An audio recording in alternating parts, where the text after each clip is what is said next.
Bonjour à tous et bienvenue dans cette nouvelle méditation, la première de l'année. Je vous remercie d'être là avec moi à écouter le son de ma voix. J'ai à cœur de vous accompagner, que ce soit au travers de mes ateliers de yoga ou des ateliers créatifs, de vous accompagner tout ce mois-ci pour vous aider à relancer votre énergie, car si on observe la nature, certes, elle est un peu déserte parce que les feuilles sont tombées, qu'il n'y a pas de fleurs ni de fruits, mais si on regarde bien ce qui se passe dans la terre ou si on pouvait regarder à l'intérieur d'une graine, c'est le moment où justement la petite étincelle de vie commence à se réveiller et en fait une inversion a lieu entre la fin d'une année et le début d'une autre. Ce n'est pas seulement un changement qui se passe à minuit, c'est réellement une remontée d'énergie. Et ça me tient à cœur de vous aider à ne pas rater ce tournant. Car en fait, toute notre année va reposer sur notre capacité à relancer notre énergie en hiver. Je vous invite à prendre une position confortable pour cette méditation. Avoir le dos bien droit, enrouler les épaules vers l'arrière, basculer le bassin légèrement vers l'avant. Sans toutefois creuser le dos, essayez de garder à l'idée de vous grandir le plus possible. Fermez les yeux si vous le souhaitez et ramenez la tête ou le menton légèrement vers l'arrière pour que tout votre axe soit dans votre alignement.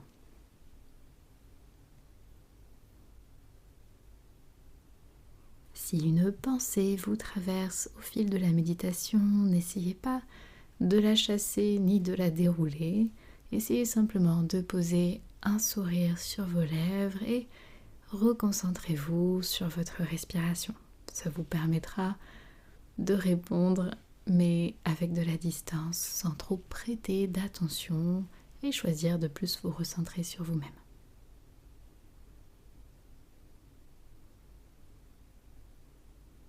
Inspirez ici profondément. Et expirez, relâchez le ventre. Inspirez de nouveau, si possible par le nez. Et expirez également par le nez, en relâchant encore un peu plus toute la zone du ventre et du bassin. Inspirez une troisième fois et expirez, relâchez. Vous pouvez, si vous le souhaitez, au cours de la méditation, placer une main sur votre ventre. Pourquoi pas même les deux mains. Je vous invite à rentrer un peu plus à l'intérieur de vous et à imaginer que vous êtes dans un autre endroit que celui où vous êtes actuellement. Un endroit avec beaucoup de verdure, mais tout de même en hiver. Nous sommes en hiver, il fait froid, vous êtes bien emmitouflé dans un manteau avec un bonnet et une arche se présente devant vous comme une porte à ouvrir avec seulement des branches, ni feuilles ni fleurs, une arche d'hiver. Vous choisissez de passer cette arche pour voir ce qu'il y a de l'autre côté. Vous marchez le long d'un petit chemin jusqu'à arriver à une grande prairie. Et là, peut-être que vous choisirez de vous asseoir sur un tronc d'arbre pour contempler la nature. Le soleil est au rendez-vous. Je vous laisse imaginer et observer la nature en hiver.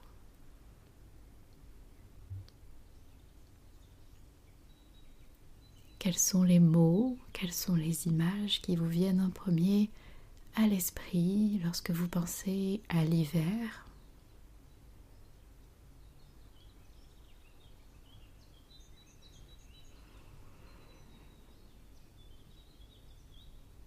Prenez ici quelques respirations profondes pour profiter simplement de l'instant présent.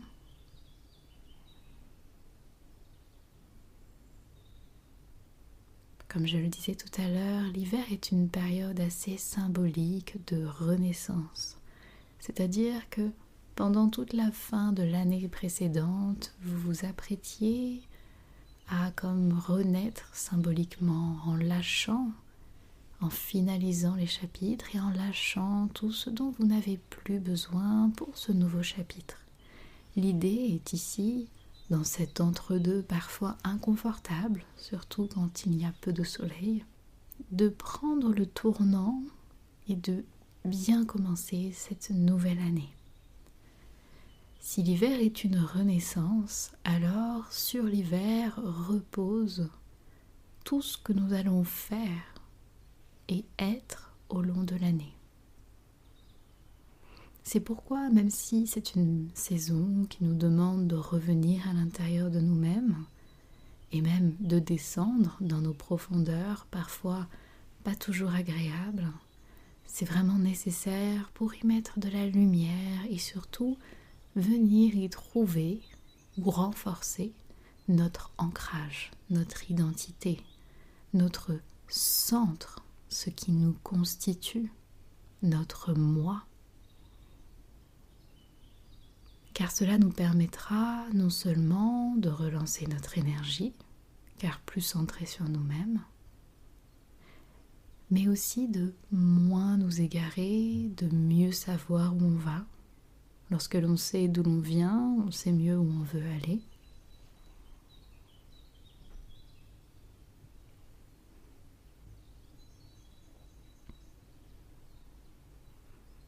Et c'est pourquoi je vous propose d'imaginer que cet arbre sur lequel vous êtes assis a de grandes racines. Peut-être des racines de la taille d'un bras ou d'une jambe, ou peut-être même des racines gigantesques.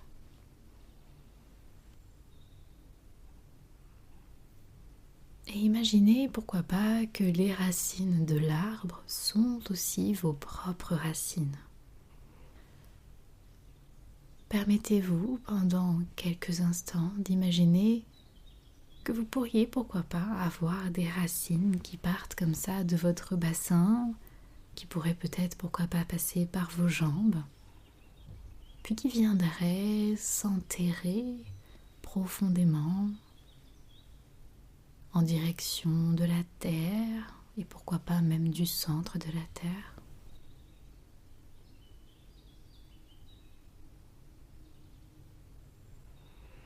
On pourrait même imaginer que chacune de ces racines représente une part de notre identité.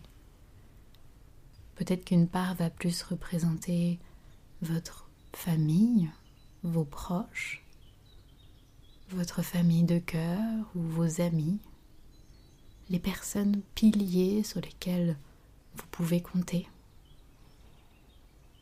Peut-être même des personnes qui ne sont plus sur Terre.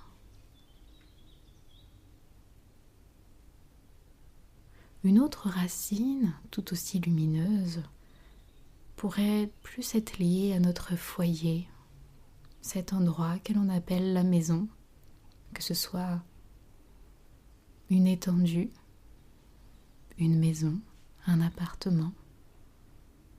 Cet endroit où peut-être vous venez vous régénérer et vous vous sentez bien.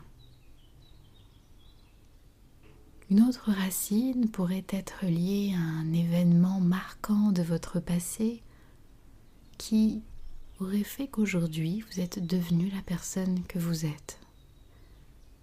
Ce n'est pas tant si l'événement était positif ou négatif, mais en tout cas il vous a forgé.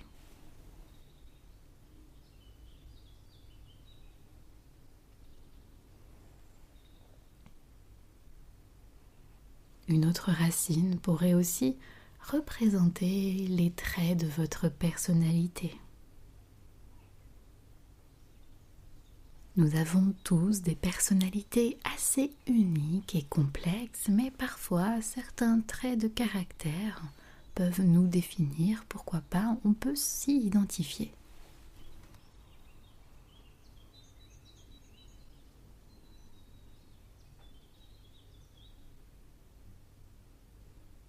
Imaginez que toutes les autres petites racines qui poussent ici et là puissent également vous définir selon ce que vous pensez qui vous définit.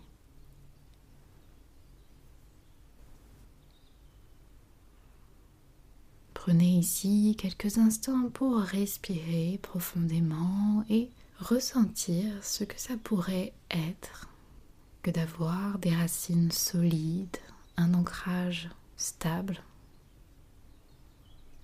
Prenez le temps peut-être de ressentir dans votre bassin, dans votre ventre, la sensation, l'ancrage que cela vous donne.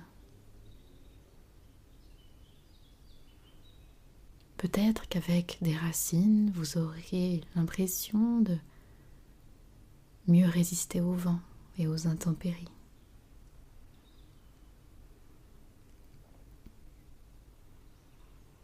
À présent, vous pouvez imaginer que toutes ces racines plongent ensemble vers le centre chaud et lumineux de la Terre.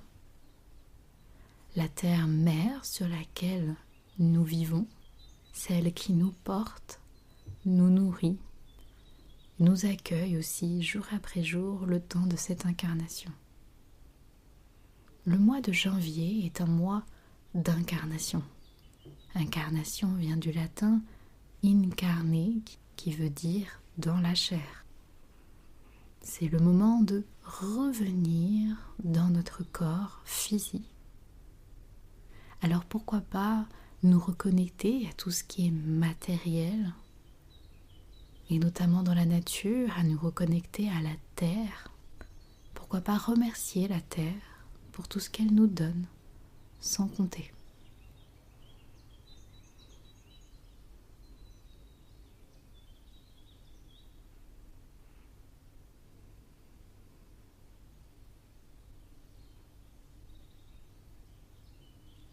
Ces racines reliées à la terre nous permettront de mieux savoir d'où l'on vient, mais aussi où l'on va. Elles nous permettent d'explorer la vie et même, pourquoi pas, notre spiritualité, tout en gardant les pieds sur terre. Gardez toujours à l'esprit que plus on s'élève, plus paradoxalement, il nous faut cultiver notre ancrage.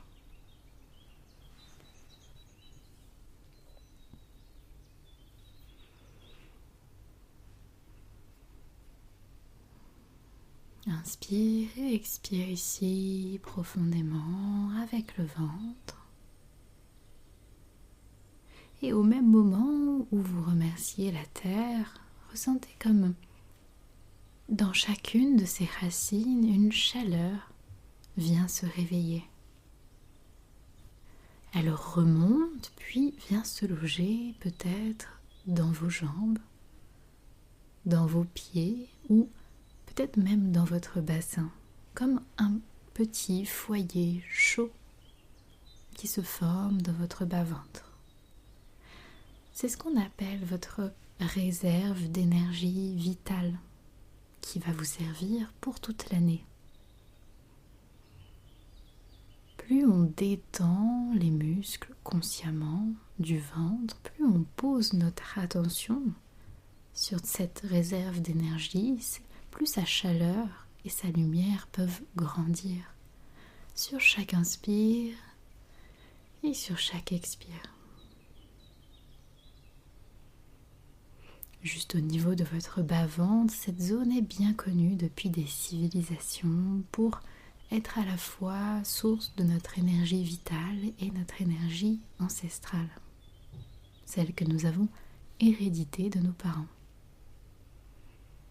Au Moyen-Orient, on appelle cette énergie vitale le hara. Et en Inde, on va plutôt parler de chakra racine.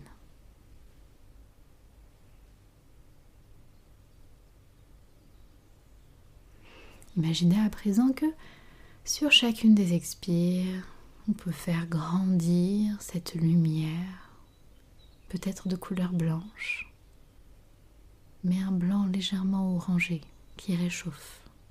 Et puis la faire encore grandir sur chaque inspire et chaque expire afin que cette lumière blanchâtre nous enveloppe complètement de la tête aux pieds et nous protège. Vous pouvez ici poser l'intention que celle-ci reste d'ailleurs autour de vous autant de temps que vous en aurez besoin.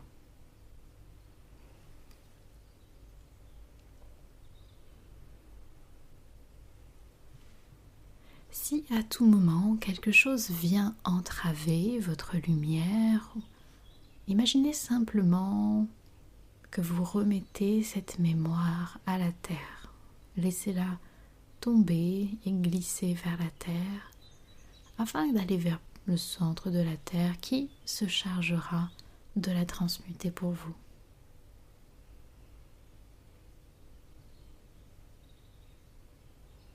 Concentrez-vous à nouveau sur votre respiration pour consolider cette lumière blanche et protectrice dans votre aura.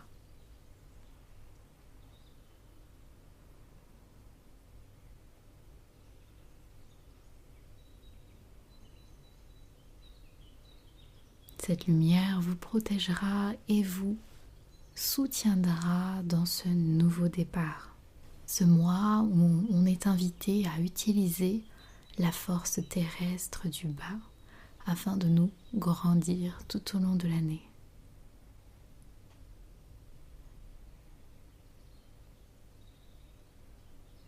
Inspirez ici à nouveau profondément et expirez.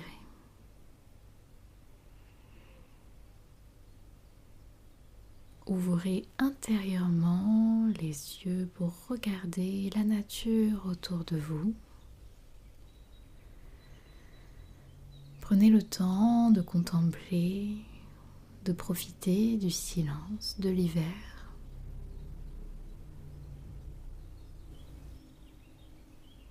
Soudain, vous voyez qu'une lumière scintillante attire votre regard au loin. Il s'agit de l'arche par laquelle vous êtes entré, qu'il se met à briller car il est à présent temps de rentrer.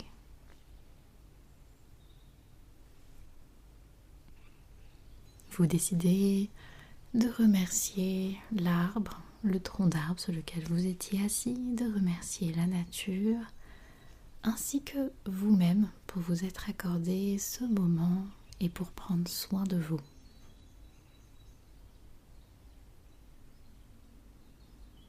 Vous reprenez le petit chemin, puis repassez l'arche à nouveau.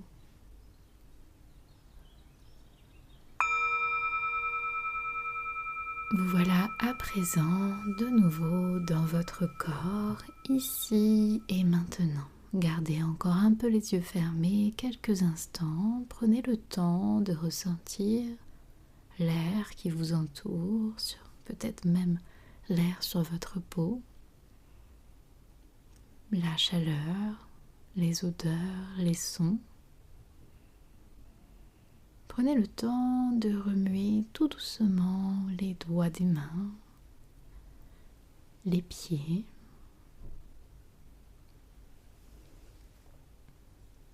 Posez à nouveau une dernière fois votre attention sur votre bas-ventre et cette chaleur que peut-être vous ressentez encore. Vous pourrez ressentir et réactiver cette chaleur à tout moment. Je vous invite à pratiquer cette visualisation à tout moment de la journée, que ce soit dans la voiture, à l'arrêt de bus, dans une file d'attente, dans un moment difficile ou lorsque vous vous sentez tout simplement fatigué. N'hésitez pas à réécouter cet audio dès que vous en ressentez le besoin. L'hiver nous fatigue, certes, mais nous pousse aussi à poser des limites. L'hiver, on prend soin de son foyer intérieur. Les animaux hibernent. Mais pour ce faire, il faut bien délimiter les limites de notre foyer. C'est pour ça qu'on a vraiment travaillé sur l'ancrage et sur cette notion d'enveloppe, de ce qui nous constitue. Car si on ne le fait pas, si on ne parvient pas à dire non lorsque c'est nécessaire, on perd alors notre alignement. Nos actions ne sont plus alignées avec nos valeurs et avec nos pensées. Et dès que vous sentez que vous perdez un peu cet équilibre intérieur, n'hésitez pas à pratiquer cette méditation pour, dans un premier temps, vous recentrer, reconsolider votre ancrage, peut-être même faire pousser de nouvelles racines avant de poser des actions dans la matière pour faire respecter vos limites. Cela peut toucher tous les domaines et surtout c'est simplement lorsque vous sentez que c'est trop pour vous. Peut-être une conversation, un sujet, peut-être une quantité de travail, peut-être au niveau sensoriel, trop de lumière, trop de bruit, trop de stimulation. C'est simplement plus que ce que vous ne pouvez donner et vous ne voulez pas déséquilibrer cette balance du donner et du recevoir. Si vous ne recevez pas ce que vous donnez, alors peut-être donnez-vous trop et peut-être n'avez-vous pas encore pris l'habitude de bien écouter tous les signes lorsque vos limites sont dépassées. C'est important de développer cette écoute intérieure avant que ces signes ne se transforment en symptômes et peut-être un jour en maladie. N'hésitez pas également à tout moment, dès que vous en avez l'occasion, à aller vous balader dans la nature et à simplement prendre 5 minutes pour observer. Ça va permettre aussi de créer de nouveaux chemins neuronaux pour en effet vous sentir plus harmonisé avec la nature. Car contrairement à ce qu'on a souvent tendance à penser, l'être humain est à l'image de son environnement. Quant à moi, je vous dis à très bientôt. Si vous avez choisi l'abonnement avec les cours de yoga et les ateliers créatifs, alors je me fais une joie de vous dire à très bientôt où nous allons travailler continuellement pendant tout le mois de janvier sur cette énergie vitale, aussi bien dans le corps que dans l'esprit. Et sinon, rendez-vous au mois de février où nous verrons comment veiller à la bonne circulation de cette énergie vitale, comment lever les blocages, comment faire pour lui donner une orientation et qu'elle circule harmonieusement dans tout le corps. Je vous remercie d'avoir écouté et je vous dis à bientôt. Prenez soin de vous.